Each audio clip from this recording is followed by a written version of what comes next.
गोविंद हरि नाम, गोविंद हरि नाम। भगवान वेद की पावन गंगा का आरंभ करते हैं। जैसा कि हम सभी जानते हैं कि वेद के प्रथम ऋषि मधुछंदा के दूसरे सूक्त की ऋचाओं में हम अपने आप को खोज रहे हैं, स्वयं को टटोल रहे हैं। वेद की इस गंगा में आकर पहली बार हमने जाना कि हम जीवन के सत्य को जिस मापदंड से नाप रहे थे वो मापदंड ही सही नहीं था।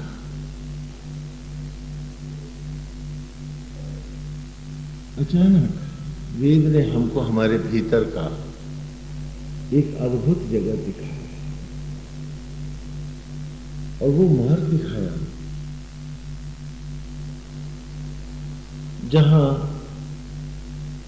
हम सबका उद्धार है।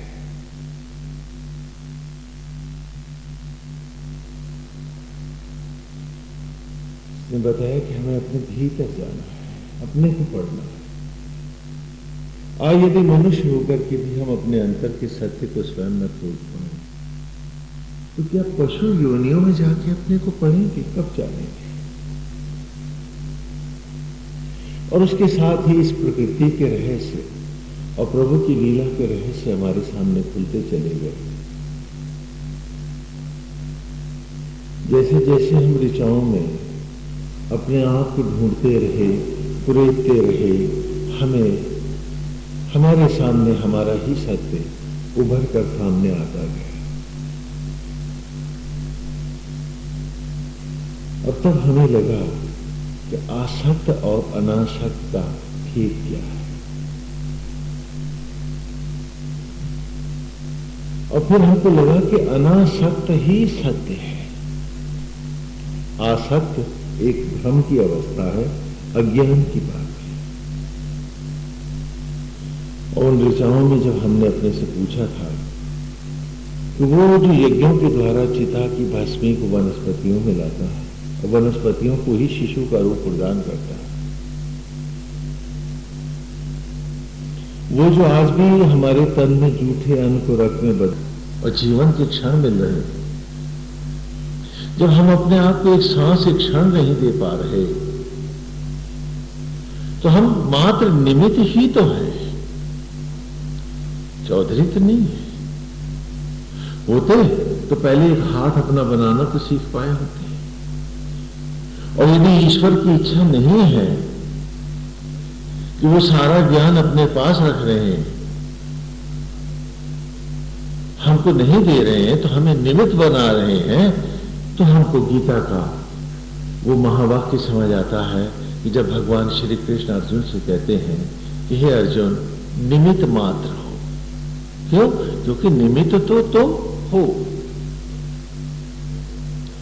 यदि तुम निमित्त ना होते तो मट्टी से अन्न खुद बना रहे होते, उससे रक्त खुद बना रहे होते, अपने जीवन की उम्र के नोट भी तुम बना रहे होते, सांसें और धड़कनें भी तुम्हारे हुक्म पे चल रही होती।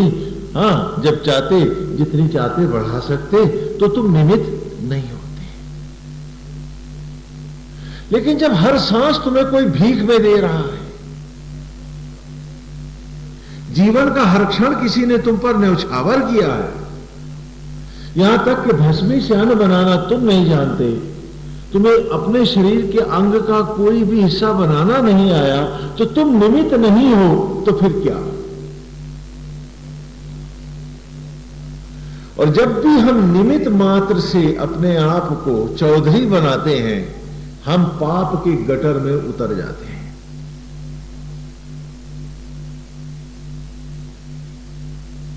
और वहीं से हमारा पाप शुरू हो जाता है।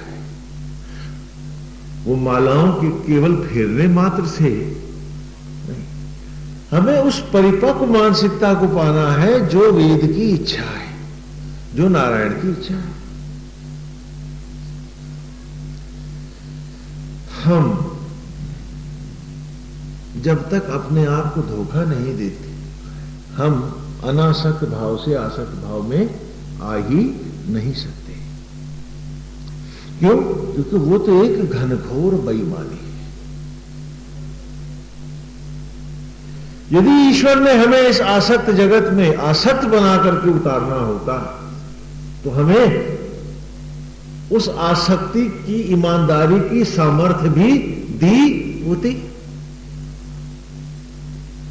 तो फिर सांसों का, उम्र का स्टॉक उसने अपने पास न रखा होता, हमारी मर्जी पर छोड़ दिया होता, बनाओ जितना चाहो।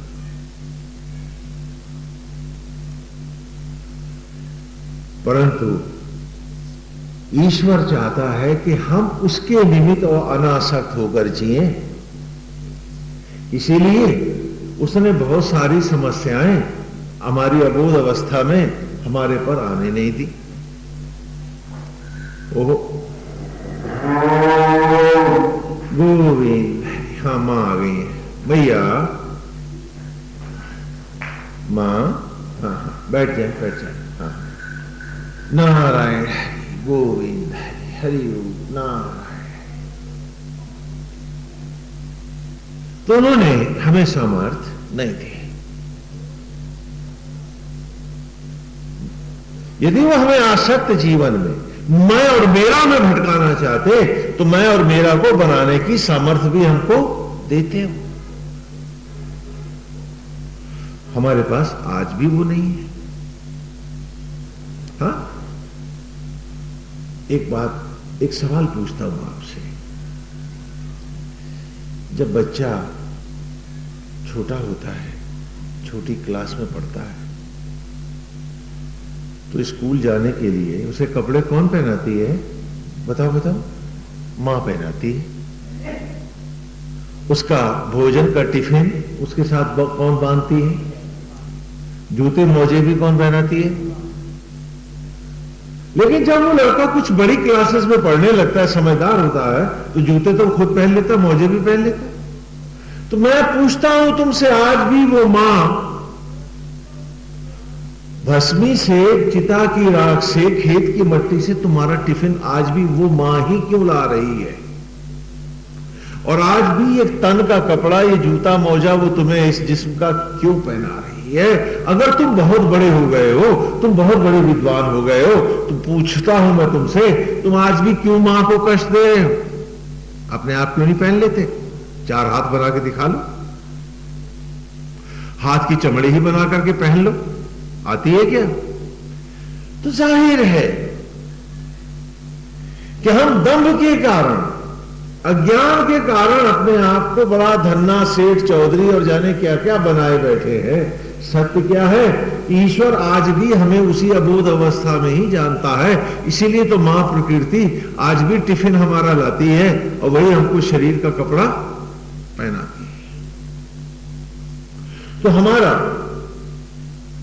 इस निमित्त भाव से हटकर आसक्त भाव में आना अपने में एक घनघोर महापाप है।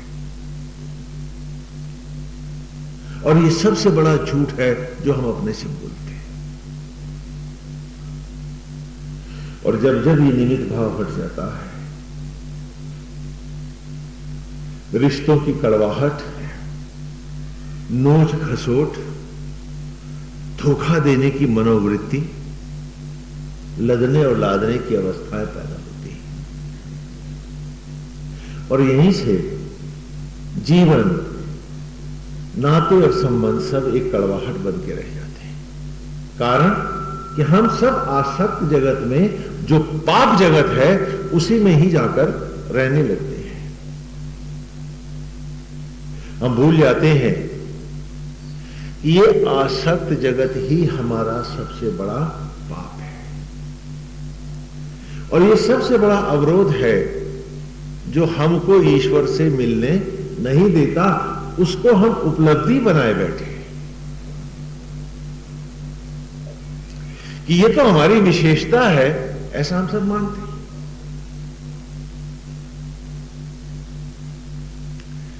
अगर हम नहीं मानते तो आज हमारे पास ये तनाव, ये क्रोध, ये द्वेष, ये कड़वाहट, ये दुखन, ये घुटन भी तो नहीं होती। हमने, वेद ने अचानक हमारी आंखें खोली हैं और एक किताब की तरह हमारा सत्य हमारे सामने बिछ गया है। एक एक अक्षर अक्षर हम उसे पढ़ सकते हैं, हम उसे देख सकते हैं, हम उसे छू सकते हैं, उसे अनुभव कर सकते हैं। हम चाहें तो फिर अपने आप को धोखा दे के अंधा कर सकते हैं और चाहें तो नेत्रों को खोलकर सत्य की राह को निष्ठापूर्वक धारण कर सकते हैं।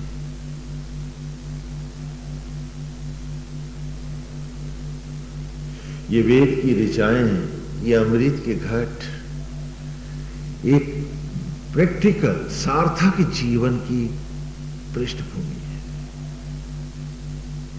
इन्हें गाया और सुना नहीं जाता है, इन्हें जिया जाता है, इन्हें व्यवहार में, आचार में, स्वभाव में उतारा जाता है।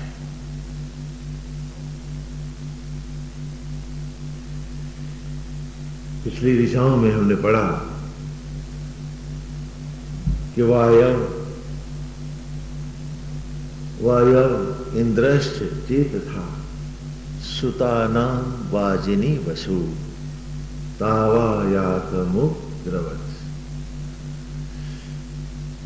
ईश्वर के द्वारा चैतन्य किया हुआ मेरे अंतर का अमृत, मेरे ही भीतर जो प्राण, वायु और आत्मा चेतथा चैतन्य कर रहे हैं, इस ब्रह्म ज्वाला, यज्ञ ज्वालाओं में जो अमृत, जो सत्य,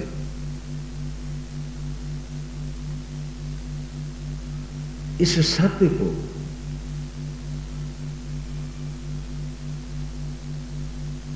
वही तो पाता है जो अपने आप को इस सत्य में समाहित कर देता है, अपने आप को इसी में समर्पित कर देता है, जो अपने ही ब्रह्म ज्वालाओं में आत्मस्थ होकर समा जाता है।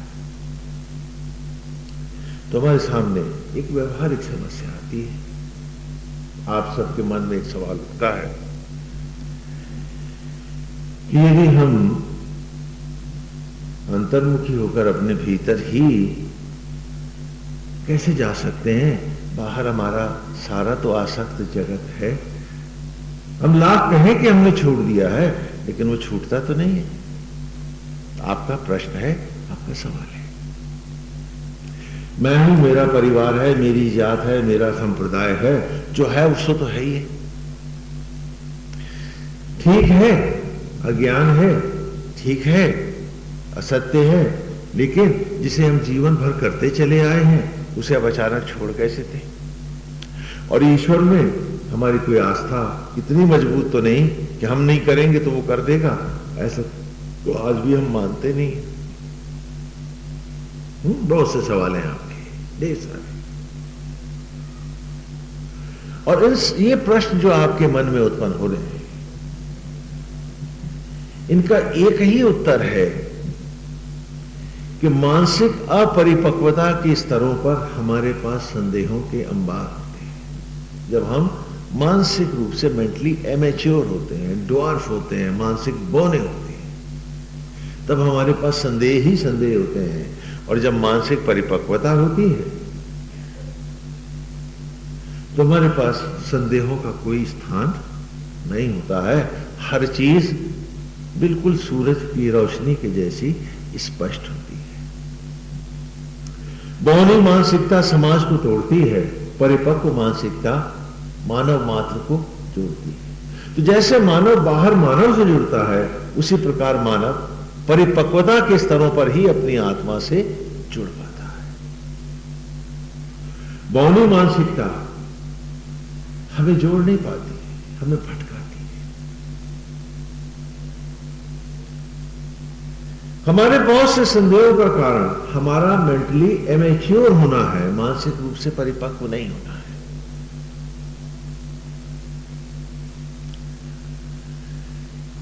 आज भी हमारी जरूरतें हमें बाहर खड़ा की हैं। मैं आपकी एक एक समस्या लेना चाहूंगा। अगली ऋचा में प्रवेश से पहले मैं आपके उन संदेहों को भी छू लेना चाहूंगा। हमारे सामने समस्या क्या है? जैसे घर है, गृहस्थी है, स्त्री और पुरुष को ही है, वे दोनों एक दूसरे के पूरक हैं।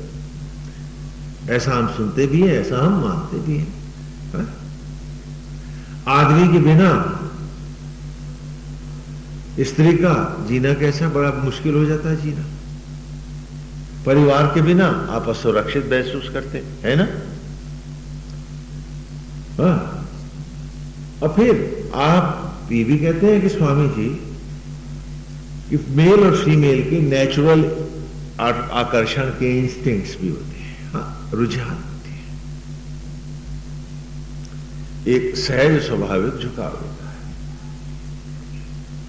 मेरा ये कहना है कि ये सब तभी तक होता है जब तक मानसिक अपरिपक्वता, एमेच्योर लेवल रहता है।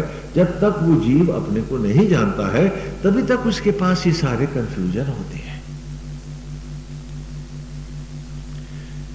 अज्ञानी के लिए बाह्य जगत ही जब सब कुछ होता है, हाँ, तो उसका आकर्षण हो सकता है और होता है।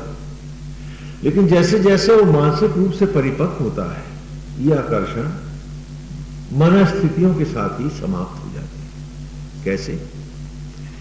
क्या आज मैं आपसे पूछता हूं कि आप इंद्रियों को भोगते हैं या अपने ही आत्मा के तेज को? एक सीधा सवाल करता हूं जिससे आपके सारे संबंध भी स्पष्ट हो जाएंगे। किसको कहां किसकी जरूरत है, यदि सत्य में देखें। बताइए, आज तक किसी ने इंद्रियों को भोगा या अपनी ही आत्मा के तेज को भोगा? अगर आत्मा की ज्योति ना होती तो इंद्रियों में सामर्थ्य कहां होती? और कोई दूसरे को तो भोग ही नहीं सकता, क्योंकि अगर उसकी इंद्रियों में सामर्थ्य नहीं तो किसको भोगेगा वो? बोलो। अरे जिसकी जीभ का स्वाद ही मर गया, वो रसगुल्ले की मिठास क्या बताएगा? बताओ। तो हर बार भोगते तो तुम सब अपनी ही इंद्रियों को हो ना।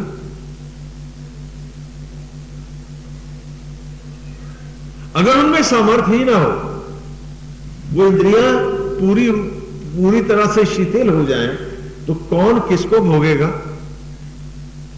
बोलो बोलो, एक सवाल पूछ रहा हूं आपसे। तो फिर आपने किसको भोगा? किसी XYZ को या अपनी ही इंद्रियों को? बोलो बोलो, किसको भोगा? और वो इंद्रियां चली इस पवित्र आत्मा के तेज से, अरे तो समाज की दुर्गंध बन करके भी आप भोग तो अपनी पवित्र आत्मा को ही रहे थे। बोलिए।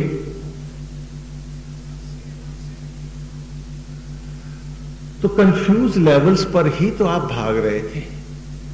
कंफ्यूज लेवल पर ही तो आपको अपोजिट सेक्स की जरूरत थी। कंफ्यूज लेवल पर ही तो आपको इंटॉक्सिकेंट्स की जरूरत थी। कंफ्यूज लेवल पर ही तो आपको माया की जरूरत थी। और ये कंफ्यूज लेवल आपकी बौनी मानसिकता है, कोई मैच्योर मेंटल ऑर्डर तो नहीं है। सोच विचार कि क्या कोई नपुंसक किसी को एंजॉय कर सकता है? तो did you enjoy your own senses? और वो चली इस पवित्र आत्मा के तेज से, तो भोग तो तुम सब पवित्र कृष्ण को ही रहे थे।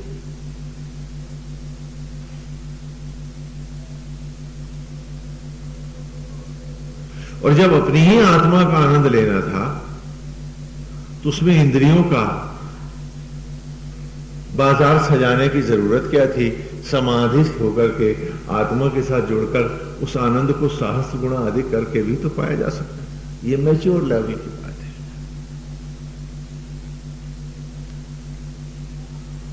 ऐसा नहीं है कि सन्यासी जीव मात्र में एक ब्रह्म देखता है। क्यों देखता है? क्यों कि मानसिक परिपक्वता के स्तरों पर आप भी सब में एक राम देखोगे। और जब तक आप मानसिक रूप से भौने हो, सब में भेदभाव देखोगे। तो उस भेदभाव का अथवा वेद को न समझ पाने का कारण वेद नहीं है, आपका मानसिक बौनापन है। क्यों? क्योंकि आप जिन परिस्थितियों में रह रहे हो, जी रहे हो, आप ईमानदारी से उन्हें भी पढ़ नहीं रहे हो।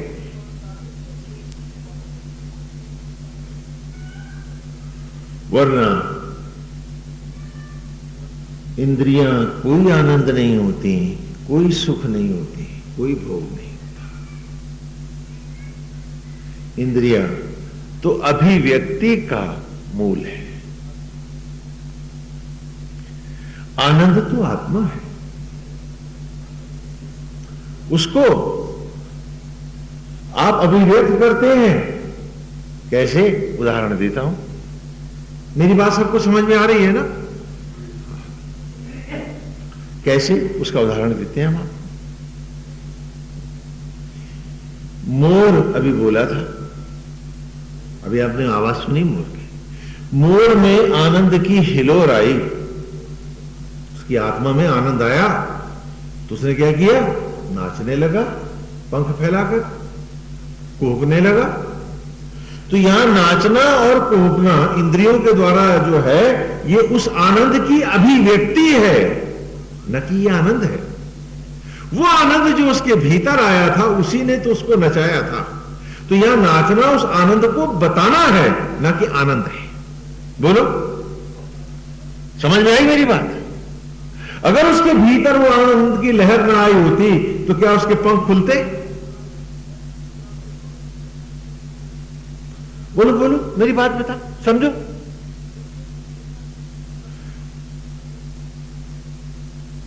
गाय को, बछड़े को आनंद की हिलोर उठी, उसकी आत्मा में आनंद आई, उमंग आई। कहां आई? आत्मा में आई। तो वो कुलाचे भरने लगा, बम्माने लगा। तो यहां बम्माना और कुलाचा भरना आनंद है, अथवा आनंद को अभिव्यक्त करना है, उस आनंद को बाहर बताना है कि मेरे भीतर ये आनंद है ना? तो इंद्रियां आनंद को केवल अभिव्यक्त करने का साधन मात्र है, आनंद नहीं है।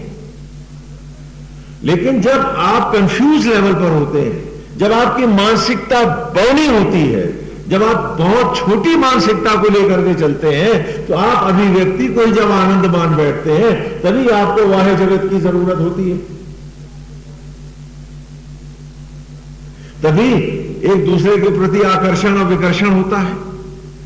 तभी आपके अपोजिट सेक्स की मुझे कहानी समझ में आती है।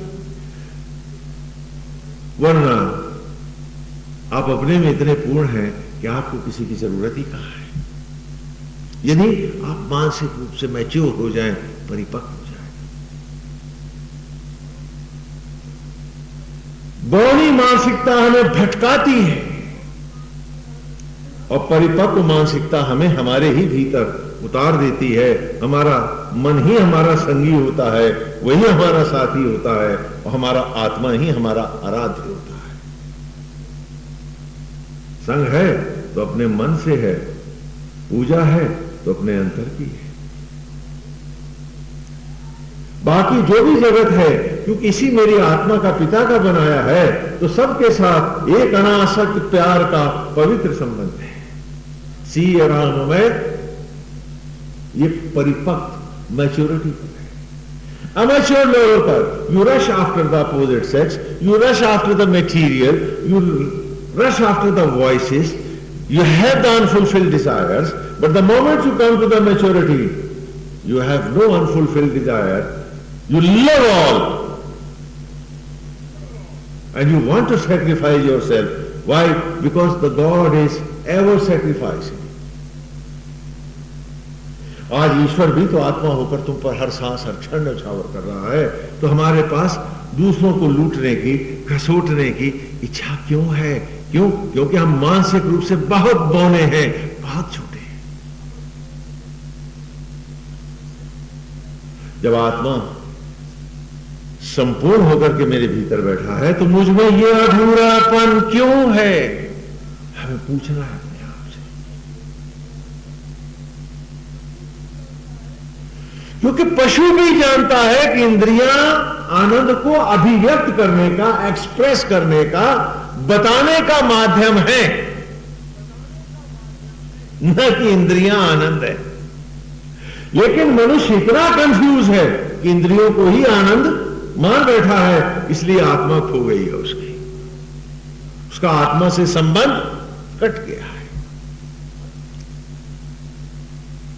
और इसीलिए इस सारी धरती पर अगर कोई दुखी है तो आदमी है, हम सब। हमारे दुख का कारण हमारा अज्ञान है, हमारी बौनी मानसिकता है, न कि कोई वस्तु, न कि कोई।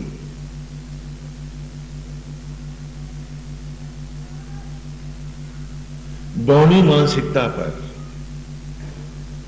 क्योंकि जीव नशा करता है, जीव का सहज स्वभाव है। पिछली बात भी हमने आपको बताया कि हमने हर व्यक्ति नशा करता है। जब बौनी मानसिकता है तो इंद्रियोचित करता है, जब परिपक्व मानसिकता है तो इंद्रियों के अज्ञान से दूर है तो आत्मा का।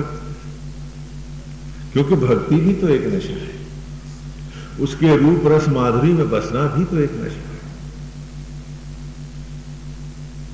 तो नशा तो जीव का रूप है। नशा बंदी गा लेने से, ये बहन लगा लेने से नशा नहीं रुकेगा। नशा कब रुकेगा? जब हम उसको इतना परिपक्व कर दें शिक्षा के द्वारा कि वो आत्मा के नशे पर उतर आए। तो जैसे बढ़िया बर्फी, अच्छी मिठाई खाने के बाद कोई भी सड़ी हुई गंदी मिठाई नहीं खाता, कि अच्छी वाली का स्वाद भी, जायका भी जाता रहेगा। हाँ, तो उसी प्रकार जब आप आत्मा का नशा करने लगोगे तो आप इंद्रियों का नशा स्वतः ही नहीं करोगे।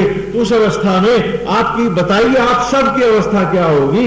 एको ब्रह्म द्वितीय नास्ति। तो आपके पास क्या मेरा तेरा का भेद होगा? तब आपके पास क्या ऊंच नीच और जात पात होगी? ये सब मानने वाले अपने बौनेपन का ही प्रदर्शन करते हैं। क्योंकि जैसे जब तक हमारे छोटे क्षुद्र विचार होते हैं, हम भेद जगत में, हाँ, संदेहों में, लड़ाई झगड़े में जाते हैं, और जितना हम बाहर संदेह अभिव्यक्त करते हैं उतना ही हम भीतर कमजोर होते हैं। तो हम बाहर सहारे ढूंढते हैं और सहारों के खातिर हम घटिया समझौते करते हैं।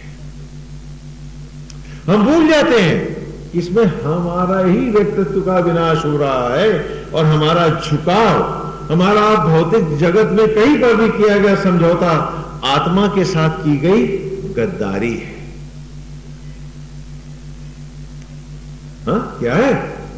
क्योंकि ईश्वर में आस्था नहीं है, तभी तो भयभीत हैं हम। नहीं, हम समझौते क्यों करते?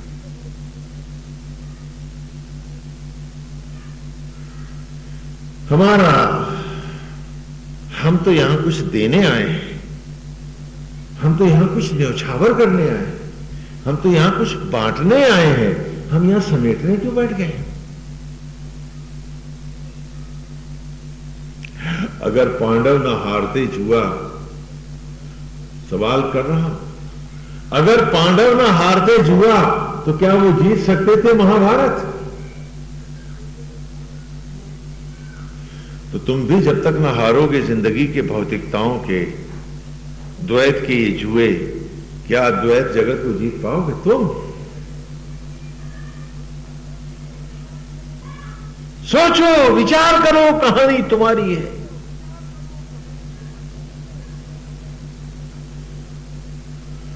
अगर वो पांडव जुआ ना हारते तो क्या उन्हें पशुपतास्त्र और ब्रह्मास्त्र मिल सकते थे? क्या वो तप के द्वारा महाशिव से और इंद्र से अस्त्र शस्त्र ला सकते थे? क्या वो इतने शक्ति और सामर्थ्य को प्राप्त हो सकते थे? तो क्या वो महाभारत जीत सकते थे? जो जीत रहा है यहां बाहर, वो हार रहा है भीतर।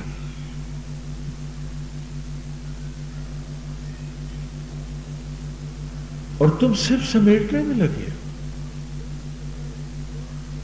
कई हमारी बौनी मानसिकता का जीता जागता प्रमाण नहीं है। और ये मानसिकता ही हमको आज वेद का आचरण नहीं करने दे रही, हमें हम हर जीवन में इस सत्य को उतारने नहीं दे रही। ऋचाएं हम पढ़ रहे हैं और हमारे कुछ समझ में भी आता है। सच पूछिए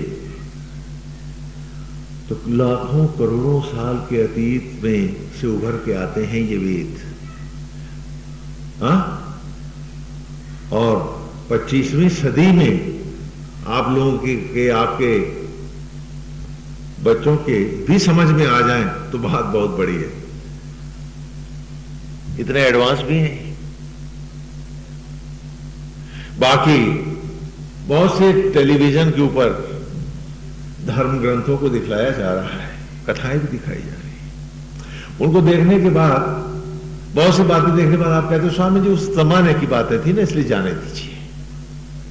लेकिन वेद तो 25वीं सदी का आदमी भी ये नहीं कह सकता कि उस जमाने की थी, इसे जाने दो। ये आज भी युगों आगे खड़ा है। The more mentally mature you become, the more close you are to the Vedas and not to the material confusions. This is the beauty of these volumes.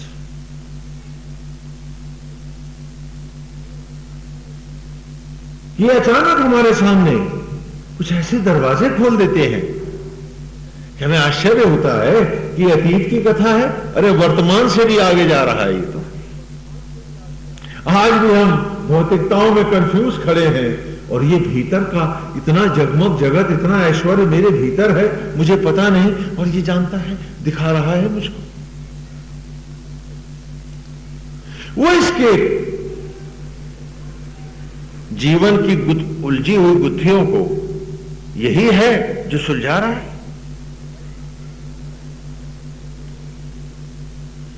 और ये सब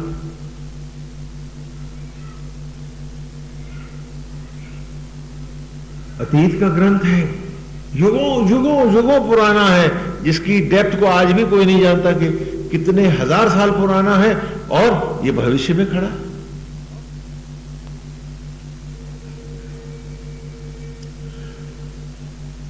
और जब तक हम अपने करीब नहीं होते हैं, मानसिक रूप से ईमानदारी से अपने को परिपक्व नहीं करते हैं, ये हमारी समझ में नहीं आता। आप पानी क्यों पीते हैं? एक सवाल है। जब प्यास लगती है, और प्यास कब लगती है? जब भीतर पानी घट जाता है। तो आप बाहर नशा क्यों मांगते हैं? क्योंकि भीतर नशा है ही नहीं ना, घट गया है, ये जानते ही नहीं है। तो जो भीतर मर गया है वो जिंदा कब था पता नहीं। परिपक्व मानसिकता अपने भीतर खोजती है और उसे बाहर की कोई चाहत नहीं। बाहर तो उसका जो आराध्य है उसके नाम की सेवा और न्यौछावर होता है, और जो भीतर मर जाते हैं उन्हें बाहर की नोच खसोट से ही सहारे खोजने होते हैं। वेद कहता है वो अजर अमर अविनाशी ईश्वर जब बैठा है भीतर तेरे, तो अपनी मानसिकता को इतना परिपक्व कर, इतना मैच्योर कर, भीतर आ और अपने को पढ़। इसीलिए सनातन धर्म ही विश्व का एक अनूठा धर्म है, जिसने प्रकृति को, कुदरत को धर्म ग्रंथ बनाया है। आप जितनी किताबें पढ़ रहे हो, ये उस मूल पाठ के स्पष्टीकरण है। चाहे वो रामायण है, वेद से पूछा कि क्या तुम धर्म ग्रंथ हो? वेद ने कहा नहीं, मैं मूल पाठ नहीं। तो कहा मूल पाठ कौन सा है? तो अथर्ववेद में, दशम कांडम में, और इन वेदों में भी आप देख रहे हैं, हमको बराबर पढ़ा रहे हैं, अंति संतम न चाहती, अंति संतम न पश्यति, देवस्य पश्य काव्यम न ममा न चीर्यति। इस ऋचा ने भी यही कहा कि ईश्वर के इस काव्य को, इस गीत को, इस प्रकृति को देखो, जो न कभी मरती है न जीर्ण होती है। यही वो ग्रंथ है जिसे ईश्वर आत्मा होकर लिखता है, और तुम सब भी इसके अक्षर हो, क्योंकि वही सांस धड़कन लिख आत्मा है। इस ग्रंथ को पढ़ो जो तुम स्वयं। तो यहां तर्क शास्त्र है, तुम argue, understand, only then believe, otherwise you have every right to deny us. बाकी जगह आर्गू करना, जिरह करना, शक करना गुनाह है। लेकिन इसने कहा कि बौद्धिक परिपक्वता के बिना कोई भीतर जाएगा कैसे? इसलिए उसे मुझे मेंटली मैच्योर करना हो। जब तक मैच्योर रहेगा कंफ्यूज लेवल पर, तो उसे बाहर सहारे चाहिए ही है। जब मैच्योर होगा तो आत्मा से बड़ा उसका कोई दोस्त ना होगा, और क्योंकि उसके दोस्त का ही बनाया सचराचर है, तो हर प्राणी उसका अपना।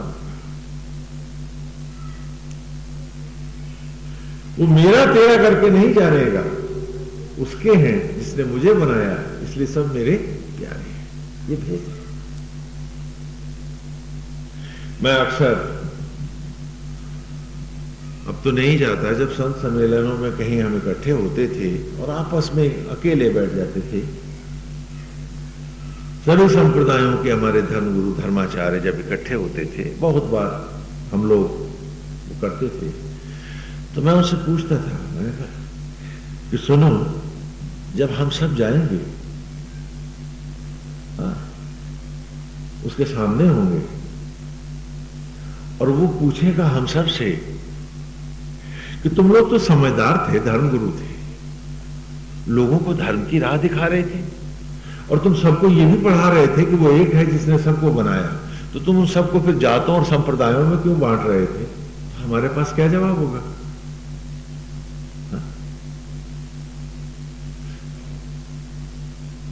क्योंकि चाहे मैं कोई स्कूल ऑफ थॉट आपको पढ़ा रहा हूं, हर जगह यही तो पढ़ा रहा हूं।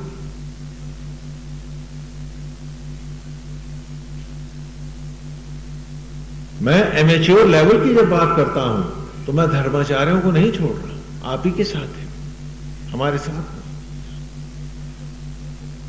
कि हम सब जब ईश्वर के सामने होंगे और वो जब हमसे पूछेगा कि जब तुम जानते थे कि मैं ही आत्मा होकर सचराचर को बना रहा हूं, तो ये हिंदू, मुस्लिम, सिख, ईसाई, ये ब्राह्मण, क्षत्रिय, वैश्य, शूद्र, ये सब तुम क्या कर रहे थे? तुम लौट लौट के गालियां तो मुझी को दे रहे थे ना, जब सबकी वल्दियत बदल रहे थे, और जबकि बाप एक ही था, तो मुझी को तो गाली दे रहे थे। तो हमारे पास क्या जवाब होगा?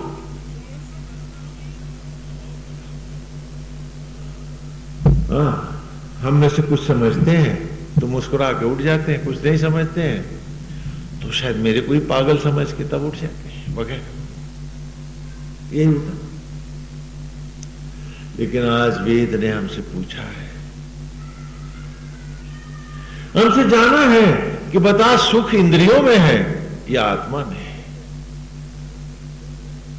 आनंद इंद्रियां हैं या आत्मा है? और वही सवाल मैंने आपके सामने रखा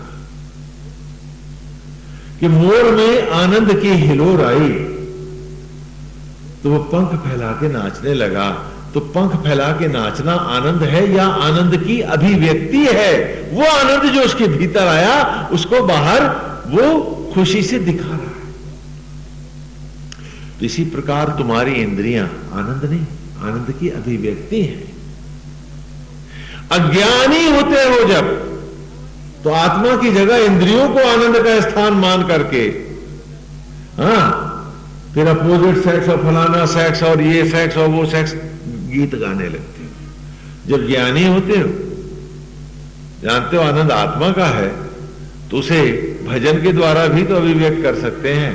तो कंफ्यूज लेवल पे इंद्रियों से अभिव्यक्त नहीं करते हो, समाधि में बैठकर रोम रोम को ज्योतिर्मय बनाते हो और परमानंदित होते हो।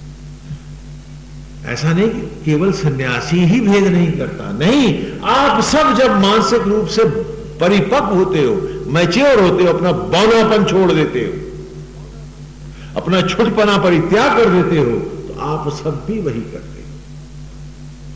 जब तक मानसिक रूप से बौने हो तब तक संदेह है, चाहत है इसकी और उसकी, और जब मानसिक रूप से मैच्योर हो तो चाहत का तो कोई मतलब ही नहीं है, मैं तो अपने में पूर्ण हूं। तब मेरा मन ही मेरा संगी है, आत्मा ही मेरा ईश्वर है, और क्योंकि उसी का बनाया संसार है, तो मेरा जिसका मैं आराध्य हूं, जिसका मैं भक्त हूं, जिसका मैं दास हूं, उसी ने पूरा बाग बनाया है, सारे बाग का मालिक है वो, तो किस पेड़ और पौधे से मैं दूर रह सकता हूं? ये सब मेरे हैं, मुझे सबसे प्यार है, लेकिन चाहत नहीं है। एक जीने का एक नया स्तर आता है, एक नई अवस्था आती है, जिसे आज दुर्भाग्य से हम सब खो बैठे हैं। यदि कोई व्यक्ति हमें इच्छा रहित होकर जीता दिखाई पड़ता तो हमें लगता कि पता नहीं क्या है, कुछ और है क्या, हमें संदेह होने लगता।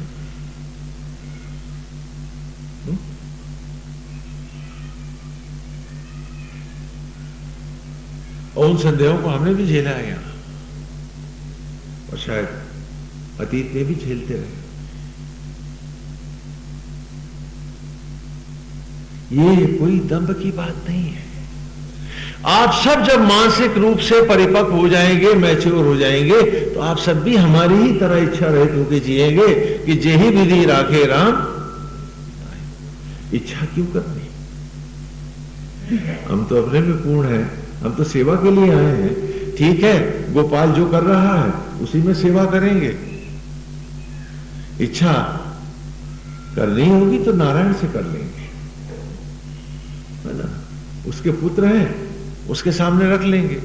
लेकिन उससे हटके अगर इनसे इच्छा करेंगे तो पहले उसका अपमान करेंगे, तभी तो इनसे इच्छा करेंगे। कि मैं उससे तृप्त नहीं हूं, तभी तो अतृप्तियां बाहर भागी हैं। तो ईश्वर भी जब मुझे सुखी न रख पाएगा तो बाहर जाऊंगा सुख के लिए, सुख मांगने, तो मुझे कौन सुखी कर पाएगा? मैं तो और बड़े दुखों के सागर में समा जाऊंगा। और यही हम सबके दुखों का कारण है। हर बार शाख बदलते हैं, भूल जाते हैं कि सुख यहां रखा है। पेड़ों की शाखें बदलने से कुछ नहीं होगा, भटकने से कुछ नहीं होगा। हमारी अवस्था तो वैसी है कि कस्तूरी कुंडली बसे, अमृग ढूंढे बन। मानसिक परिपक्वता इच्छाओं से ऊपर उठ जाती। जो है ठीक है, जो आ गया सो भला, जो चला गया वो भी ठीक। उलाया उले,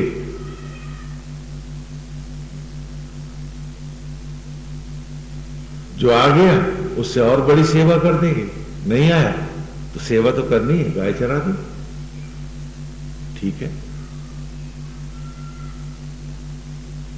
क्योंकि हम तो उसकी निमित्त हैं। यदि हम उसके निमित्त नहीं है होते तो हम अपने हाथ तो खुद बना लिए होते हैं। 4 सांसें हमने बना ली होती, उम्र तो हमारी मुट्ठी में होती, जितनी चाहते बढ़ा लेते। तो जब कुछ भी हमारे हाथ में नहीं है, तो हम निमित्त नहीं है, तो मालिक कहां से हो गए? लेकिन जब भी हम अज्ञानी होते हैं, जब भी हमारी मानसिकता छोटी होती है, मेंटली इमेच्योर होते हैं, मानसिक रूप से ड्वार्फ होते हैं, तो हम मान लेते हैं कि हम करते हैं, और यहीं से हमारे पाप का आरंभ हो जाता है।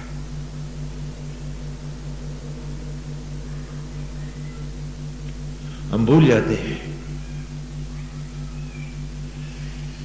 कि दिन और रात की तरह पुण्य और पाप भी मेरे भीतर रहते हैं।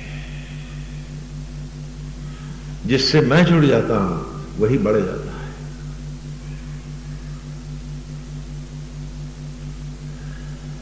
यदि मैंने ईमानदारी से अपने को ही पढ़ा होता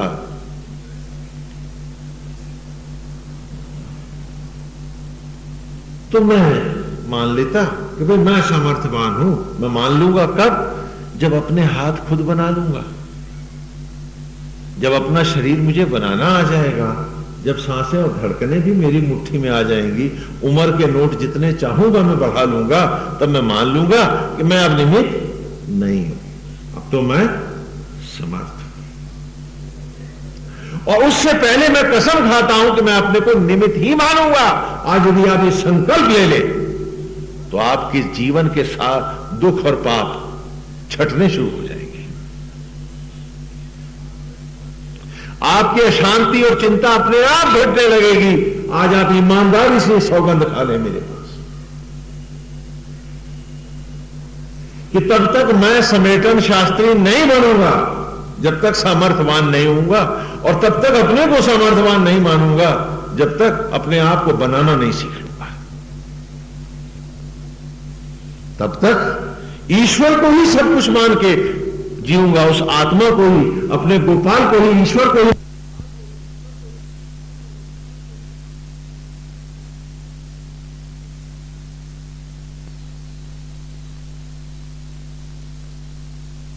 नहीं आने दूंगा। क्या इतनी सी कसम हम खा सकते हैं? संकल्प पूरी ईमानदारी से ले सकते हैं? आप विश्वास कीजिए, आज से ही वेद की राह पर आपका चलना शुरू हो जाए कि कसम खाइए कि अपने को तो धोखा ना देंगे आप। लाइए साहस अपने में। तो आज ये वेद की ऋचाएं नहीं होंगी, आपका जीवन वेद हो जाएगा, आप स्वयं वेद हो जाएंगे।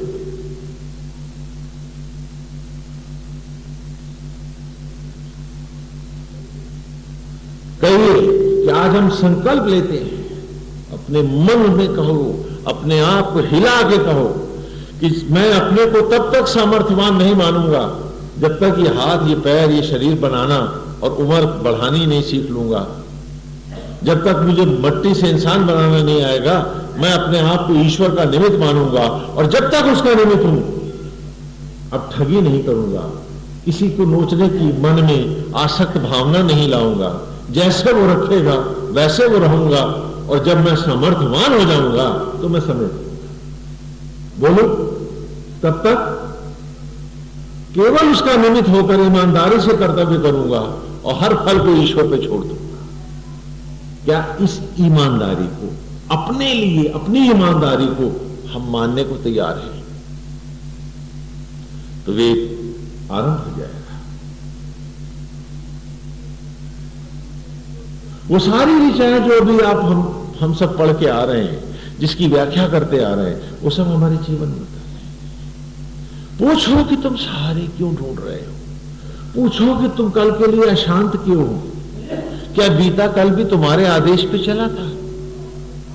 पूछो कि तुम्हारे पास समर्थ है कहां? जब वही सांस और धड़कन दे रहा है और तुम्हारे पास अपने को बनाने की सामर्थ्य नहीं आई है, तो अपने को धोखा देने की हिम्मत तुम कहां से ले आए हो? जब निमित्त हो उसके, तो निमित्त बन के रहो। यही गीता का महावाक्य है। यही अर्जुन श्रीमद् भगवद गीता में अर्जुन को बता रहे हैं भगवान श्री कृष्ण कि हे अर्जुन, तू निमित्त मात्र हो और युद्ध कर। क्योंकि जब निमित्त मात्र से तुम चौधरी हो जाते हो, तभी तो तुम्हें चिंता सताती है ना। जब तुम सोचो तो नारायण का हम निमित्त है, हमें पूरे विवेक से, ईमानदारी से कर्तव्य करना है, आगे उसकी लीला हो जाने, तो तुम दुख, पीड़ा, चिंता, द्वेष से तो बच जाओगे। कितनी सरलता से तुम हर पाप और दुख से बच सकते हो अगर तुम आज ये संकल्प कि हम इन कुत्सित मनोवृत्तियों का आज से परित्याग करते हैं। ईश्वर न्यौछावर बन के सांसें दे रहा है, हम उसका भी न्यौछावर बन के ही जिएंगे। और जब तक हमको बनाने की सामर्थ्य नहीं आएगी, हम अपने को सामर्थ्यवान नहीं मानेंगे, ईश्वर का निमित्त मानेंगे और निमित्त होकर चाहिए। ये विचार आते ही हर क्षण जगमग ज्योतिर्मय हो जाएगा।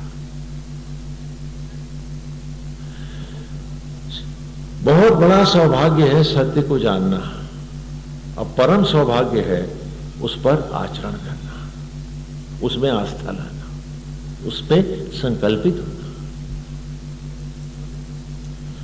सारे ग्रंथ समझ में आ जाएंगे, अभी तो खाली पाठ करते हैं, लेकिन हमारे पल्ले नहीं पड़ता। हाँ, फिर संदेह लेके चले आ जाते, स्वामी जी निमित्त मात्र बन के कैसे जी सकते हैं, फिर स्वामी जी इसका क्या होगा। हाँ, एक हमारे भक्त हैं, तो उनको हमारा एक ग्रंथ मिल गया, सनातन दर्शन की पृष्ठभूमि। तो उन्होंने हमको चिट्ठी लिखी कि आपकी इस किताब को पढ़ने के बाद मेरे मन के द्वार खुल गए, और स्वामी जी अब मैं समझ गया हूं कि मैं ईश्वर का निमित्त हूं, इसलिए मैं आराम से बैठ गया हूं, लेकिन आप दया करना कि ये काम हो जाए, इज्जत का सवाल है। क्या बढ़िया किताब पढ़ी उसने, किताब पढ़ी उसने। है? कि कर्म का परित्याग कर दिया, फल से लिपटा बैठा है। हमने कहा था फल का परित्याग कर और कर्तव्य को ईमानदारी से कर। कहीं आप लोग भी ऐसे ही ना सुन लेना मेरे।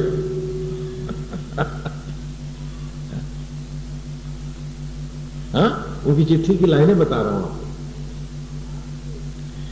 कि आपके इस ग्रंथ को पढ़ने के बाद मेरे ज्ञान के चक्षु खुल गए हैं। स्वामी जी, मुझे हर चीज स्पष्ट समझ में आ गई है। अब तो श्रीमद् भगवद गीता भी समझ में आने लगी है, इसलिए मैं सब कुछ ईश्वर पर छोड़कर बैठ गया हूं। आप दया करना कि ये काम हो जाए, इज्जत का सवाल है। क्या बात है? ऐसे आप भी न सुनना मेरी बातों को, जो कहूं कुछ और ले जाओ कुछ, और ऐसा होता है, ऐसा होता है। हर व्यक्ति एक ही शब्द के अपने अपने अर्थ लगाता है। एक बार कौवा था, वो तंग करता था एक गृहिणी को। उसने दही रखा और कौवे ने चोंच मार दी, तो उसने पाटा जो खींच के मारा तो कौवे को लगा और कौवा मर गया। तो सामने एक सन्यासी देख रहा था, तो वो बड़ा दुख से, अफसोस से उसने कहा कि काग, काग तो समझते हैं ना, काग माने कौवा, काग दही के कारण जन्म गवाए। ब्रज भाषा है, वृंदावन की बात है। काग दही के कारण जन्म गवाए, उस संत ने कहा। तो बगल में एक धोबी रहता था, आवाज उसके घर तक भी गई, कहने वाह स्वामी जी, कितनी अच्छी बात कही आपने। कहा गधई के कारण जन्म गवाए, गधई के कारण ही तो मैंने जन्म गवाया, मैं इसी को कपड़े लाता रहा। बात वही रही। कहा उसने काग दही के कारण जन्म गवायो, तो उसे आगे कहा महाराज आपने बिल्कुल सच कहा कि का गधई के कारण, काग का गा जो था उसने इधर लगा दिया दही के साथ, कि का गधई के कारण जन्म गवाया। आह महाराज क्या बात की आपने, वो भी गधे। और बगल में एक मुंशी रहता था अदालत का, उसने कहा वाह महाराज आपने क्या बात कही। हाँ, कि कागज, हाँ कागज माने कागज है ना, कागज ही के कारण जन्म गवाया। महाराज मैं तो यही लिखता रहा, क्या बात कही आपने। और उस बेचारे ने कहा क्या, लेकिन संतुष्ट हो गए। तो आप भी शब्दों के ऐसे अर्थ ना ले जाना, ध्यान से सुनो, समझो इस बात को कि कर्म को हम पूरी ईमानदारी से ईश्वर के निमित्त बनकर राग द्वेष क्रोध लिप्सा मोह आदि से रहित होकर जिए, और तब तक अपने आप को सामर्थ्यवान न माने। चार नोटों के टुकड़े छोटा मोटा एक सम्मान लेकर हम पागल न हो जाएं, जब तक कि हमको खुद अपना हाथ और ये जिस्म बनाना ना आए, तब तक हम अपने आप को ईश्वर का निमित्त माने और किसी दंभ को ना आने दें। क्योंकि जिस दिन ये दंभ घुसा कि मैं ये मैं वो, उसी दिन से तुम्हारा विनाश आरंभ हो गया।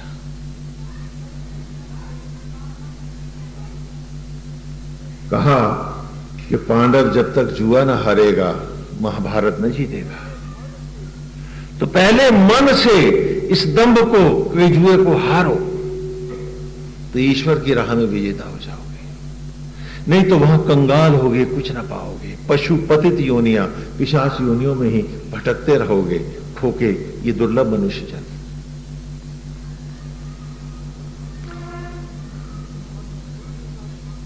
और स्वर्ग का द्वार तुम्हारे भीतर, तुम्हारी आत्मा में है, चाहो तो खोल लो। ये भी तुम पर है।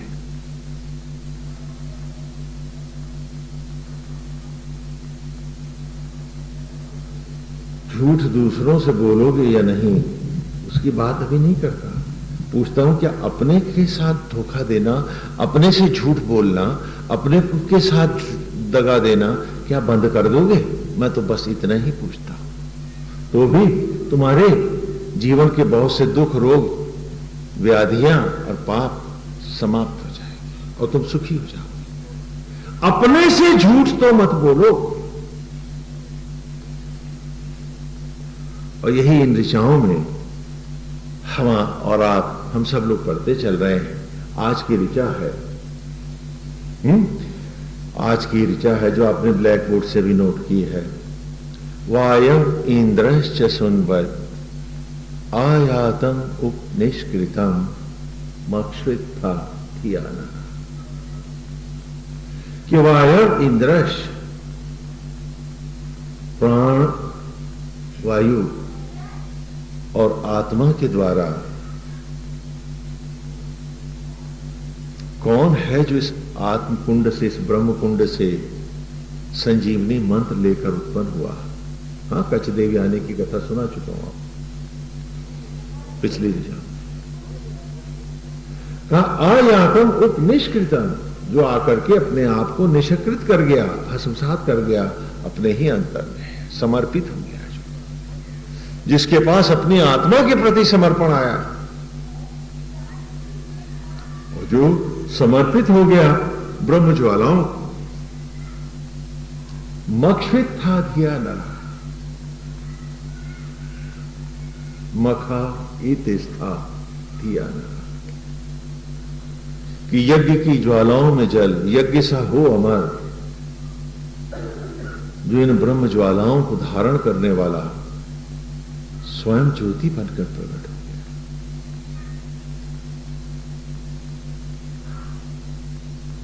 क्या आज द्वार खुला है पास तुम्हारे?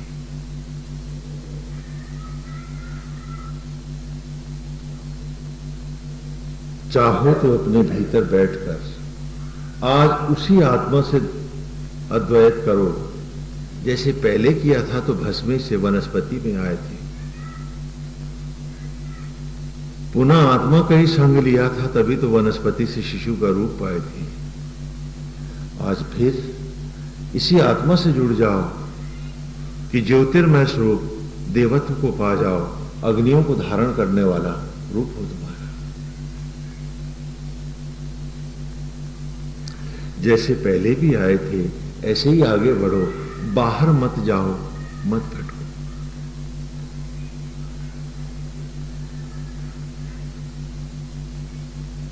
देख रहे हैं कि हर ऋचा हमको हमारे भीतर की ही बात कर रही है, और यही कृष्ण की लीला में है। वहां असुरों की कथा, असुर का अर्थ होता है सुर माने देवत्व, और असुर माने जो देवत्व से हीन है, जो हमारे गंदे विचार हैं, जो हमारे मन को मैला करते हैं, उन्हीं को हम असुर कहते हैं। यदि हम उनके केवल नामों को ही जान लें, पूतना, पूत माने पवित्र ना नहीं, अब विचारों की अपवित्रता ही तो पूतना है, जो हमारे भक्ति रूपी विचारों का विनाश करके हमें फिर आसक्त जगत में, फिर भौतिक जगत में भयभीत करके खड़ा कर देती है, हमसे उल्टे सीधे काम कराती है, और फिर नोच खसोट में हम फंस जाते हैं। और हाँ, मेरे से पूछा है कि स्वर्ग कहां है? हमने कहा यही है। और नर्क कहां? मैंने कहा वो भी यही। तो कहने फिर वो जो स्वर्ग लोक और नर्क लोक की बात है, मैंने कहा अगर यहां नहीं होंगे तो आगे भी नहीं होंगे, और अगर यहां है तो वहां भी है। बीज है तो पेड़ भी होगा, और बीज है नहीं तो पेड़ कहां होगा? तो कहना यहां कैसे है? तो हमने कहा स्वाधन अर्घ स्वर्ग। स्व माने आत्मा, स्व माने आत्मा, और अर्घ बोलते हैं ना, अर्गला बोलते हैं ना कुंडी को, ला लगा देते। अर्गला, अर्घ माने होता है सीमा, सीमित करना। अर्गला सीमा को बांधने वाली, तो कुंडी सांकल, सांकल को संस्कृत में क्या कहते हैं? अर्गला। तो स्वाधन अर्घ स्वर्ग।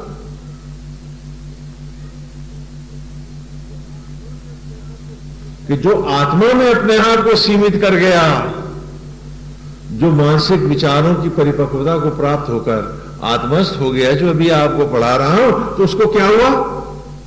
स्वर्ग हुआ कि नहीं?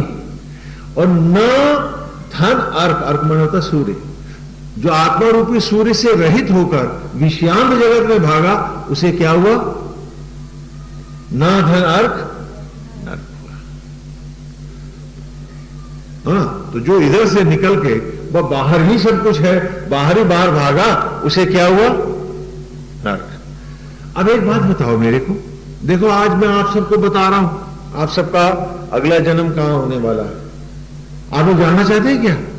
बताइए बताइए, जानना चाहते हैं ना? अच्छा एक बात बताइए कि रामलीला का रिहर्सल हो रहा है, एक तस्वीर दिखा, रामलीला का रिहर्सल हो रहा है, महीनों रिहर्सल हुआ और मंच की बारी आई।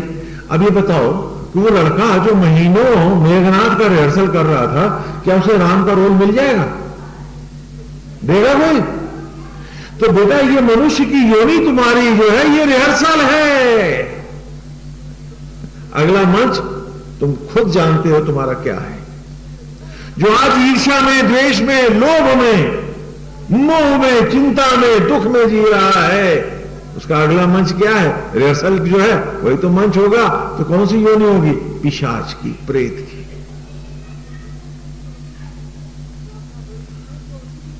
अपना अपना भविष्य देख लो, अभी देख लो, क्योंकि जो बन के प्रेत और पिशाच आज अपनी जिंदगी के क्षणों को नोच रहा है, तो रिहर्सल तो नोचने का है, समाज को नोचने का है, अपने आप को नोचने का है, तो उसका अगला जन्म क्या होगा? प्रेत और पिशाच ही तो होगा ना? हाँ, होगा कि नहीं होगा? और जो आज आत्मस्थ है, जो आज स्वर्ग में जी रहा है, आत्मस्थ है, जो ईश्वर का ही निमित्त है और मस्ती से उसके रूप में बसा जी रहा है, उसका भैया अगला जन्म स्वर्ग ही तो होगा। जिसको आज स्वर्ग है उसे सदा स्वर्ग है, और जो आज नरक में है उसे स्वर्ग मिलेगा कैसे? दोष दूसरों को मत दो, दोष परिस्थितियों को मत दो, अपने भीतर झांको, अपने आप को मांझो, स्वयं को पढ़ो।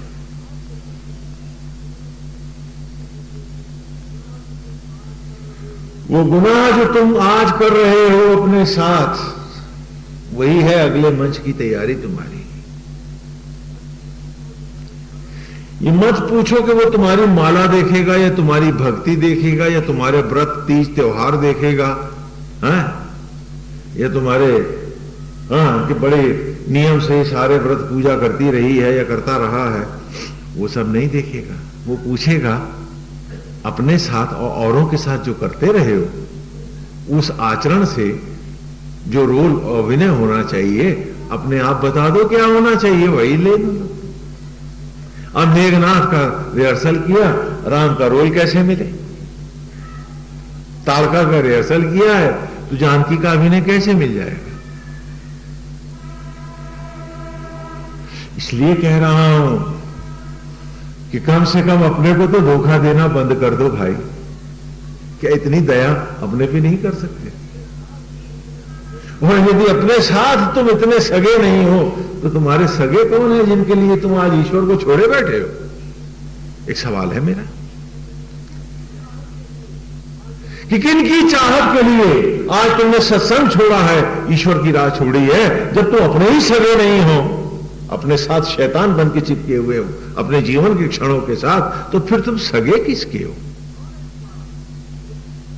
कौन है तुम्हारा और हो तुम किसके? पूछो अपने आप से।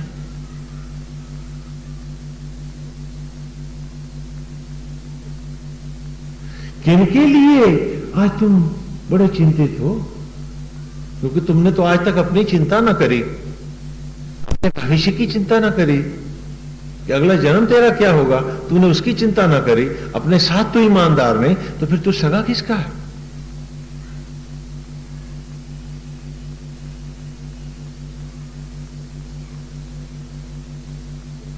ये सब हम सबको सोचना है, हम सबको विचार करना है।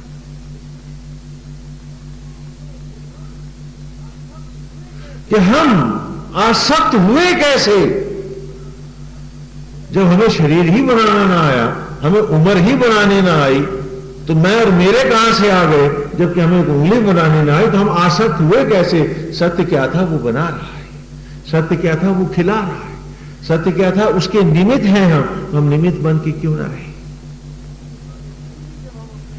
इतनी ईमानदारी भी जब हम अपने साथ नहीं कर पाए, तो हम सगे किसके हैं? हम किसको कहते हैं कि हमारे हैं स्वामी जी, बाकी पराए हैं? कौन है वो हमारे? क्या हम उनके साथ भी धोखा नहीं कर रहे? जब हमने अपने को नहीं बख्शा, तो हम अपनों को कहां से बख्शेंगे? पूछो अपने आप से।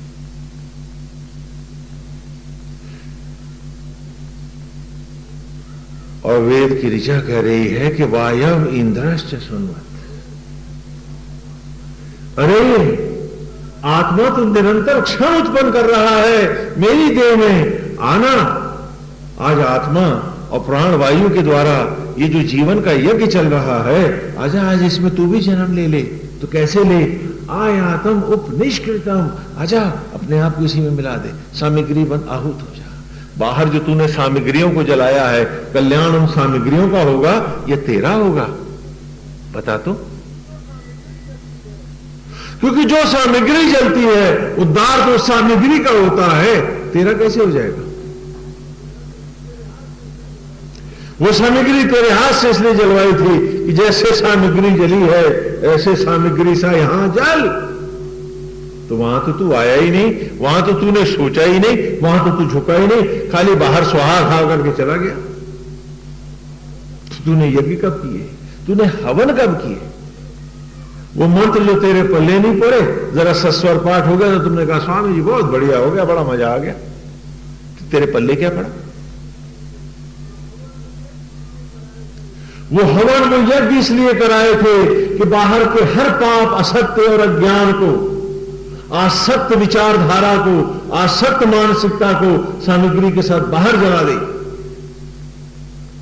और जब बाहर की इन रस्सियों को जल जाने दे, जब बाहर से छूट जाए, तो भीतर आ और सामग्री से जल भीतर अपने इन ब्रह्म ज्वालाओं में।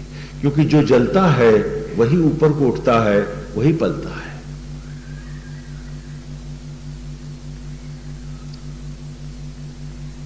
याद कर जब मट्टी का एक लोंदा था, खेत में पड़ा भटकता था, ये तन तेरा कितना कमजोर था, जरा सा पानी लगा और मट्टी मट्टी फैल गई। लेकिन वही मट्टी जब उन पेड़ों के गर्भ में ब्रह्म ज्वालाओं ने यज्ञ करी, तो सशक्त फल हो गया। वो पानी में फिर ऐसे गलता नहीं था, मट्टी के जैसा गलता था क्या? और उसी फलों को जब आत्मा ने पुनः जलाया, यज्ञ किया, मखा इत स्था धिया नरा, यही ऋचा है। एक एक ऋचा अमृत का कुंड है तुम्हारा।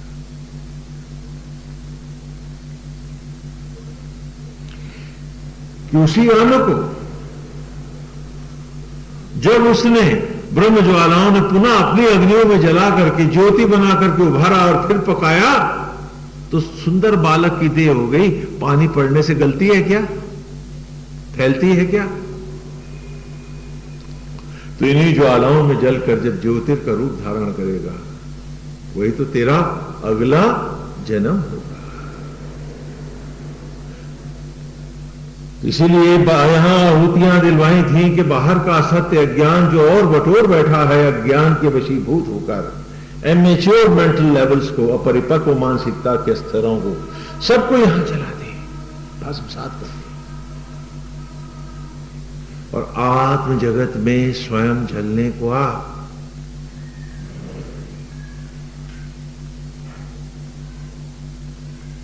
वो तभी तो जलने को आएगा जब आस्था पाएगा, जब समर्पण होगा।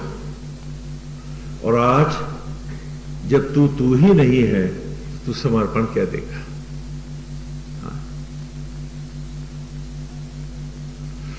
हाँ? भागे आते हैं, स्वामी जी हम तो भगवान को समर्पित हो गए। हमने कहा कौन? तुम्हारा ईर्ष्या हुआ, तुम्हारा द्वेष हुआ, तुम्हारा जिद हुई, तुम्हारा क्रोध हुआ, तुम्हारा अतृप्तियां और इच्छाएं हुई, क्या हुआ? और इन सब में तुम कौन हो और कहां हो, जरा मुझे बताओ तो। समर्पण किसने दिया? किसको दिया? Where are you? कहां हो तुम?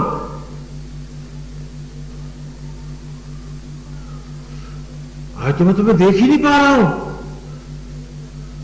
आज तुम्हारा ईश्वर भी तुम्हें नहीं पहचान पाएगा, क्योंकि सबसे पहले तुम्हारी अतृप्ति, तुम्हारी इच्छा, तुम्हारा लोभ, तुम्हारा ढोंग, तुम्हारा दंभ, तुम्हारी कुत्सित मनोवृत्तियां इस एक के बाद एक पर्दे पड़े हैं। मैं तुम्हें देखूं कहां से? कौन है? किसको समर्पित हो रहा? और पहले इन सबको जिनको तुम ऑलरेडी समर्पित हो चुके हो, कितने बाकी बचे हो इधर समर्पित होने के लिए?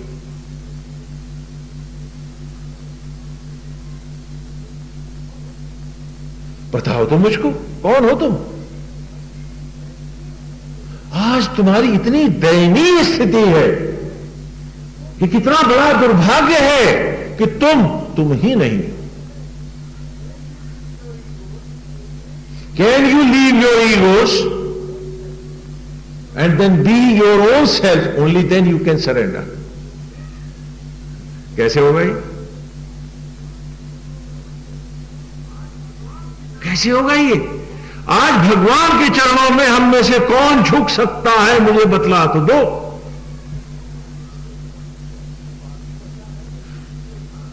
जो बाकी बचा है वही तो झुकेगा। वो है ही कहां? वो कहीं यू आर मिस्टर क्रोध, मिस्टर ईर्ष्या, मिस्टर द्वेष, मिस्टर इच्छा, मिस्टर लोभ, मिस्टर मैं। बाकी क्या है तुम्हारे में जो बाकी बचा है, जो यहां आके समर्पित हो जाएगा भगवान के चरणों में? है कुछ बाकी बचा तुम में? आज समर्पण किसका होगा? नारायण के चरणों में बात करते हो।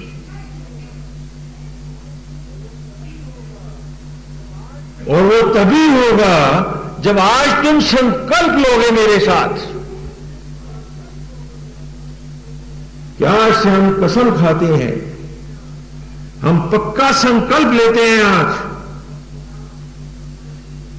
कि हम अपने आप को धोखा नहीं देंगे, हम अपने से विश्वासघात नहीं करेंगे। यदि हम ईश्वर के द्वारा निमित्त बनाए गए हैं तो हम केवल निमित्त बन के जिएंगे, अनासक्त ही रहेंगे, फिर आसक्त नहीं बनेंगे। ले सकते हो संकल्प? कहा एक है साधे सब सधे, और सब साधे सब जाए। पहले इतना तो तय कर लो। आज इतना ही तय हो जाए हमारा आपका, तो आज ही इस ऋचा में हम समर्पित हो जाएंगे। और ये ऋचा न रहेगी, ये हम होंगे और हमारा जीवन होगा, सरल होगा, सुखद होगा, मधुर होगा, अमृतमय होगा, हर क्षण उस ज्योतिर्मय स्वरूप के साथ होगा, चारों ओर जगमग होगी, सुख ही सुख होगा, दुख का कहीं पता ना होगा। लेकिन आज तुम्हें यह संकल्प लेना होगा पूरी ईमानदारी के साथ, आज अभी और इसी वक्त,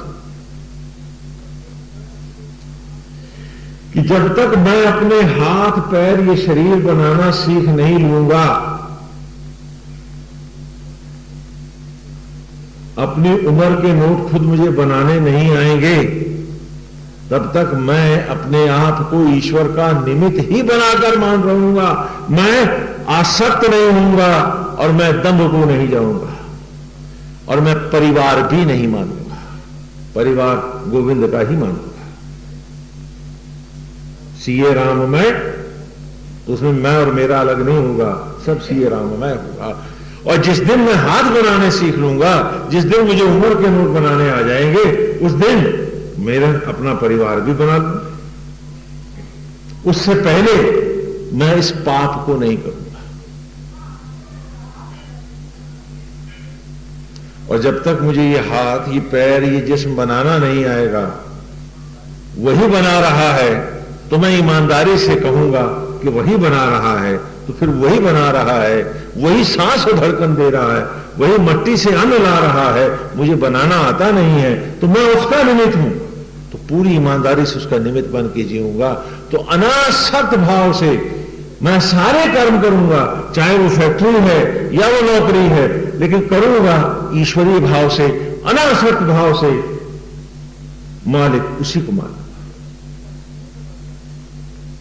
और उसका निमित्त बन करके ही उसको विवेक से करूंगा, पूरी निष्ठा से करूंगा, ईमानदारी से सारे कर्म को करूंगा, लेकिन विचारों की संकीर्णताओं को फिर नहीं मानूंगा, मैं और मेरा नहीं मानूंगा।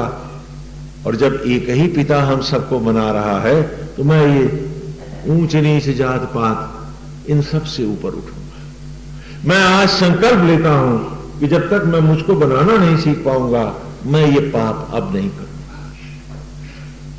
तो आज ये वेद आपका जीवन हो जाएगा।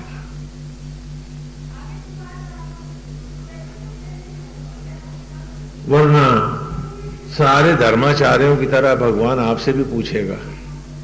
धर्माचार्यों से तो जरा ज्यादा जोर से पूछेगा कि जब तुम खुद ही वहां बैठ के गाते रहे हो कि सीए राममय, तो फिर तुमने माना क्यों नहीं? जब तुम जानते थे कि मैं ही उस मट्टी को इंसान बना रहा हूं और सिर्फ मैं ही बना रहा हूं और मैं अकेला हूं, तो तुम उनको जातों और संप्रदायों में क्यों फंसा रहे थे? तो बोलो अब तुम्हें कहां भेजूं, तुम्हारी क्या गत हो?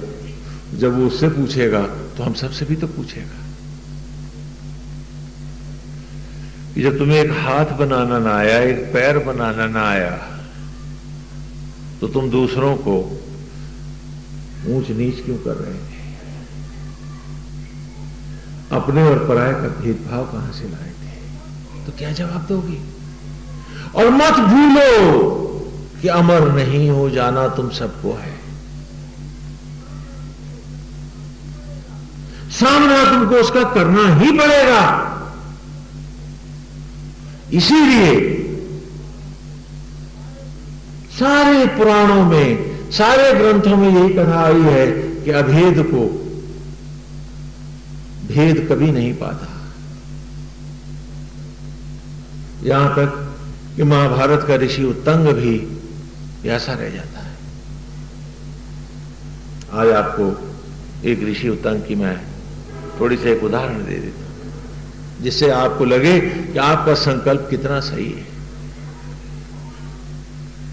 महाभारत के ऋषि उत्तंग है। वैसे उत्तंग शब्द का अर्थ होता है उत माने संशय, अंग माने अंग। जिसके अंग में संशय बाकी है वो क्या है? उत्तंग है। और जिसके पास संशय है उसके पास ईश्वर नहीं होता। क्यों? क्योंकि संशय का सूरज के सामने कोई मतलब ही नहीं जो सामने चमक रहा है। तो संशय तो हमने छतरी बना करके रखा है कि धूप ना आए। तो संशय तो एक भगोड़ी मनोवृत्ति है, ना कि कोई ईमानदारी है इसमें। क्योंकि जब हम सत्य से भागना चाहते हैं तो हम संशय की एक छतरी उठा लाते हैं और कहते हैं देखो स्वामी जी सूरज दिखता ही नहीं है, कहा इसको हटा, सामने है। तो बोले इसको बिना हटाए दिखाओ। यही तो आपके संशय और है क्या? अपने हाथ की छतरियों को संशय बनाए हुए हो और सूरज को कहते हो कि वो दिखता नहीं है। यही तो है। तो उत्तंग ऋषि है। कृष्ण को देखा जब वो द्वारका को जा रहे थे महाभारत के उपरांत, तो उनको देख करके, ये कथा मैं पहले भी आपको सुना चुका हूं, देखा तो भगवान ने प्रणाम किया। तो कहा कहां से आ रहे हो? तो कहा हस्तिनापुर से आ रहा हूं और द्वारिका को जा रहा हूं। तो उतंग तो बड़ा भोला ऋषि है, उसे कुछ पता ही नहीं क्या हुआ है। पूछा कि दुर्योधन, दुशासन और पांडव सब मजे में हैं, महाराज धृतराष्ट्र अच्छे हैं? कहा वहां तो बड़ा भयंकर संग्राम हुआ और वे सब तो मर गए, खाली 5 पांडव बचे। दुखी हो गया ऋषि उतंग, कहने लगे कृष्ण तूने सबको लड़वाया होगा, तू जहां जाता है वहीं झगड़े कराता है। हाँ, तुझसे उनका वैभव नहीं देखा गया इसलिए तूने लड़ा दिया। और आजकल कुछ नए शुद्धि वाले जो नए सीरियल भी ला रहे हैं, कुछ ऐसे ही ला रहे हैं, दिखा रहे हैं आजकल, आपको बता रहे हैं कि भारत को भारतीय संस्कृति में दिखा रहे हैं। वो कहां की थी मुझे पता नहीं।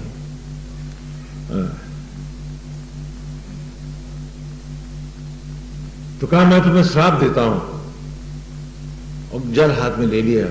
तो भगवान ने कहा उत्तम, श्राप से पहले मेरी ओर देखो। सर उठा के देखा तो कमंडल अमंडल गिर गया, सामने चतुर्भुज भगवान महाविष्णु खड़े। प्रणाम किया। कहा भगवान आपकी लीला मैं क्या जानूं, मैं तो समझा कोई यादव राजा है। कहा नहीं होता है, यहां न किसी ने मारा है और न कोई मरा है। जब जब भी धर्म की हानि होती है, मानव जाति भटकने लगती है, मैं ही अंशा अवतार लेता हूं, मैं ही नाना रूपों में प्रकट होता हूं, मैं ही अपनी विभूतियों को पात्रों के रूप में प्रकट करके एक लीला करता हूं और फिर विभूतियों का अपने में ही समावेश करता लोप हो जाता। ज्ञान की लीला होती है संसार को राह दिखाने की। तो यहां न किसी ने मारा है न मरा है, यहां दुर्योधन भी मैं हूं, दुशासन भी मैं हूं, पांडव भी मैं हूं, सब कुछ मैं ही। तो कहा भगवान इतनी गहरी बातें मैं नहीं जानता, मैं तो आपके रूप का भोला ध्यान करता हूं, अब ये सब मैं क्या जानूं। तो भगवान ने मुस्कुरा के कहा उत्तंग, मैं तुम्हें आज एक वरदान देना चाहता हूं, मुझसे वर मांग लो। जिसकी इच्छाएं समाप्त हो चुकी हैं, हाँ, जो एक लंबे अरसे से तप रहा है, उसने सोचा, उसने कहा भगवान मेरे पास कोई इच्छा नहीं, मैं मांगू क्या आपसे? अरे कहा भले आदमी कुछ मांग ले। कहा मेरे वर की रक्षा के लिए कुछ मांग, क्योंकि मैं जिसे दर्शन देता हूं वर अवश्य देता हूं, तो मेरी मर्यादा ही रख ले, मांग ले कुछ। तो सोचने के बाद कहने लगे कभी कभी जंगल में पानी नहीं मिलता है पीने को, जब ना मिले तो आप पिला देना, भाई यही वर काफी है मेरे। भगवान हंसे चले गए। भयंकर घोर अकाल पड़ा, भीषण अकाल पड़ा, पेड़ सूख गए, धरती फट गई, प्यासा बन बन डोलता उत्तंग, पानी कहीं नहीं है। बैठ गया और ध्यान किया कि नारायण मुझे पानी पिला दो।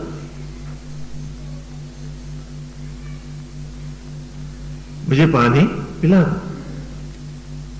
और देखने लगा कि कोई देवता अभी हम जल लेके आता होगा, तो क्या देखते हैं कि एक भिश्ती, भिश्ती समझते हैं आप, चमड़े की मशक में भरे हुए पानी की पीठ पर रखे चला आ रहा है। कहा ऋषिवर प्रणाम, कहा आशीर्वाद।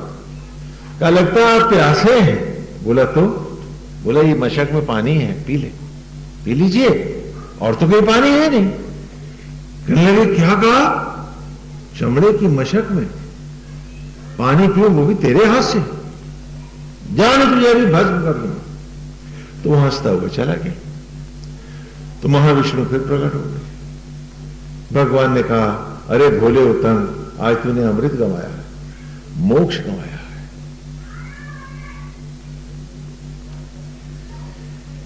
मैंने इंद्र से कहा था कि इंद्र जाओ, उत्तम अभेद हो गया है, उसने इस महामंत्र को पढ़ लिया है, सीए राम में सब, वो सब में मेरा ही दर्शन कर रहा है, उसके पास अब कोई भेद नहीं रहा है, जाओ और उसे अमृत पिला के ले आओ। तो इंद्र ने कहा, क्योंकि ये इंद्र आपकी हर ऋचा में आ रहा, वो आया इंद्र से सुनवता, आज की भी ऋचा में। इंद्र ने कहा कि नारायण अभी उसमें भेद बाकी है, तो कहने लगे जब मैंने कहा कि नहीं ऐसा नहीं है, तो इंद्र ने कहा मैं परीक्षा लेता हूं, मैं विष्टि बन के और अमृत कुछ मशक में रख के ले जाऊंगा, पी लेगा, अमर हो जाएगा और मुझ में भी आपको देखेगा। तो तंग आज तुमने, तेरी भेद दृष्टि ने तेरे तप का पूर्ण जो मोक्ष था आज उसको ही गंवाया है। पी कितना पानी पिएगा। अब भगवान अंतर ध्यान हो गए, पेड़ हरे भरे थे, जल के कुंड भरे थे, लताएं फिर हरी हो गई थी, पानी ही पानी था, वो तंग पानी पी, मोक्ष तो लौट गया। ये सब कथाएं क्यों हैं? कि जब तक तुम्हारे मन में भेद है तुम अपने भीतर छुप नहीं सकते। वो विचार तुम्हें बाहर भगाते रहेंगे, तुमको तुम्हारा भेद तोड़ता रहेगा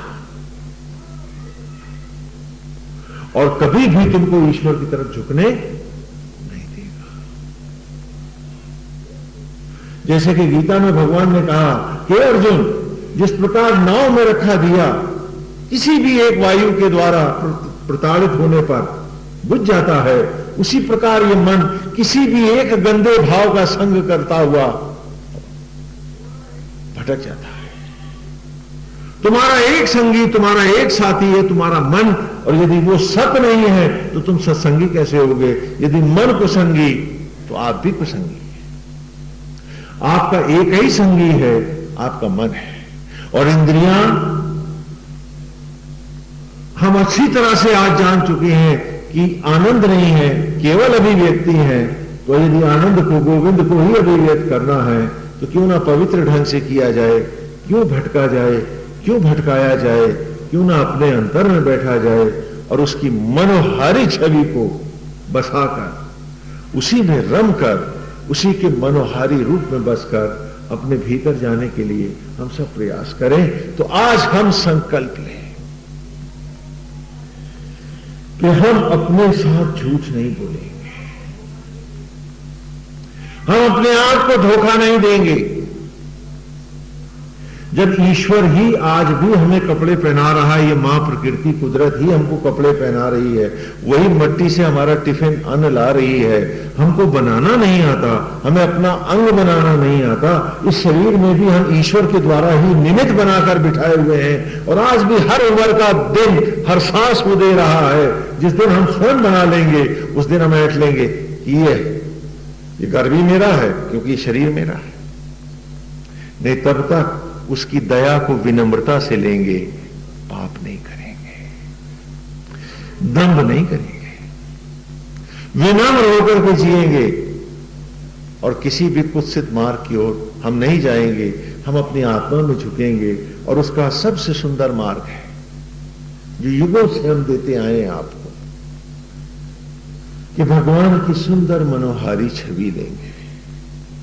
बाल छवि में विषय वासना का स्वतः ही सहज ही निरोध होता है, तो उनका सुंदर बाल रूप ले लेंगे। आप जो चाहें, मां भगवती देवी, जिसका जैसा मन करे, जिसकी जो आराध्य, सुंदरतम रूप लेंगे। क्यों? क्योंकि हम भी तो सुंदर दिखना चाहते हैं। क्रोध में चेहरा लाल होता है, भय में भयानक, और दूसरे की निंदा करने और सोचने से भी चेहरा कुरूप और भयंकर होता है, सड़ा हुआ होता है। ताड़का चेहरे पे साफ नजर आती है। तो हम कभी भी किसी की बुराई नहीं सोचेंगे, किसी का बुरा नहीं चाहेंगे, क्योंकि उस वक्त हमारा चेहरा सुंदर नहीं होता है। कैसा होता है? ताड़का देखी नहीं है ना, सही, लेकिन जब भी बुराई हो रही हो, करने का मन हो, किसी के लिए मन में गंदे भाव आ रहे हो, तो अपना चेहरा आईने में देख लेना, दिख जाएगी ताड़का। कोई दूसरी नहीं है, उस समय वो चेहरा ताड़का ही है। हाँ, तो क्यों ना उसकी मनोहार, जब क्रोध में चेहरा भयानक है, भय में पीला है, चिंता में सिकड़ा हुआ है, निंदा में मरा हुआ, दुर्गंध से भरा हुआ, घिनौना है, तो क्यों ना सुंदर भगवान के सौंदर्य में मन लगाएं कि चेहरा सदा सुंदर है। और उस ज्योतिर्मय ईश्वर को, जो आज भी आत्मा होकर हमारी जूठन को रक्त में बदल रहा, वो जो शबरी का राम बैठा है मेरे भीतर, तो हम शबरी ही हो जाए। इसी भावना के साथ हम सत्यनिष्ठ होकर अपने भीतर झुकेंगे। कि अब इस संकल्प के साथ आज हम सारे दंभ, सारे मिथ्याभिमान तोड़ते हैं, वेद को ही जीवन बनाते हैं। घर में रहेंगे, गोविंद का घर है, जिसने मुझे बनाया है, उसी का बनाया घर है, उसी के बनाए लोग हैं। हम सबको बहुत प्यार करेंगे, घर के सभी सदस्य हैं, किसी से घृणा नहीं करेंगे, सबकी सेवा करेंगे। बाहर आएंगे, मोहल्ले की सेवा करेंगे, आगे बढ़ेंगे, सचराचर की सेवा करेंगे, क्योंकि मेरे ही आराध्य का बनाया है, जिसके हम पुजारी हैं, उसी का बाग है, हम तो उसकी हर चीज पर न्यौछावर हैं। इस भावना से हम सबकी सेवा करेंगे और सेवा को ही सुख मानेंगे, दंभ को सुख नहीं मानेंगे। विनम्रता से जिएंगे, छुप के जिएंगे और हर चेहरे की मुस्कुराहट बनेंगे। कोई पीड़ा भी देगा तो उसे भी गोपाल के चरणों में रख देंगे कि हम तो निमित्त हैं, ये भी लौट के आप ही के पास आनी, आप अब भी से ले, और हम उसके रूप में फिर खो जाएंगे। इस प्रकार जब हम अभ्यास करेंगे तभी ये ऋचाएं हमारे जीवन में उतरेंगी। वायव इंद्रश्च सुन्वत आयातम उपनिष्कृतम मक्षिथा धिया नरा। और इसका यहाँ एक भाव और भी है कि आपने देखा कि यहां उन्होंने कहा मक्षिथा धिया नरा, मखा इत स्था धिया नरा, ये तो इसका भाव है ही है, लेकिन इसके साथ ही एक संकेत है इसका। आपने देखा जंगल में शहद की मक्खियां होती हैं, ये पेड़ पेड़ से, फूल फूल से शहद बटोर के लाती हैं और इकट्ठा करती हैं। लेकिन इन मक्खियों में एक समझ है कि ये अमावस की रातों में उसे नहीं खाती, केवल चांदनी रातों में जब वो अमृत बनता है तभी उसका पान करती है। तो इस ऋचा में उसने आपसे ये भी पूछा है कि क्या उन मक्खियों से भी तुम कुछ नीचे हो, कि विषय वासना के अंधेरों में ही जीवन के अमृत के इन क्षणों का, जीवन का विनाश कर रहे हैं। अरे न जाने कितने जन्म तप तप करके उन शहद की मक्खियों की तरह तुमने एक